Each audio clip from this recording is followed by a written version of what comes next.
સવારે ઉઠવાની સાથે તમે ચા કોફી પીવો છો તો યાદ રાખજો તમે તમારા શરીર માટે ખૂબ જ મોટી નુકસાની કરી રહ્યા છો. નમસ્તે, મારું નામ બંસી છે. હું લાઈફસ્ટાઈલ કોચ છું. છેલ્લા 5 વર્ષથી લોકોની લાઈફસ્ટાઈલ અને વેઇટ લોસમાં મદદ કરી રહી છું. સવારે ઉઠવાની સાથે આપણું શરીર લાંબા સમય સુધી પાણી વગર રહે છે, એટલે શરીર ડિહાઇડ્રેટ હોય છે.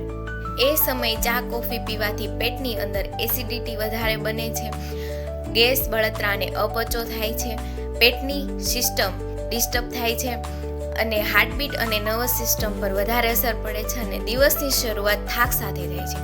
પણ ઘણા લોકો એવું કહે છે સવારમાં ચા કોફી ન પીવાથી માથું જ નથી ખુલતું, પણ હકીકત એ છે કે શરીરને ઉર્જા ચા કોફીથી નહીં પણ હેલ્ધી અને સાચી આદતોથી મળે છે. હવે કરવું શું જોઈએ? તો સવારે ઉઠવાની સાથે જ મોટો ગરમ પાણીનો ગ્લાસ અથવા નોર્મલ પાણી પીવો, 10થી 15 મિનિટ યોગા અથવા હળવી કસરત કરો, ત્યાર પછી જ આપણે સવારનો હેલ્ધી નાસ્તો કરો. પણ યાદ રાખજો, સવારે ઉઠવાની સાથે જ સીધી ચા કોફી નહીં પણ હેલ્ધી આદતો અપનાવવી પડશે. નાની આદતો બદલો અને મોટી હેલ્થ બચાવો. Thank you.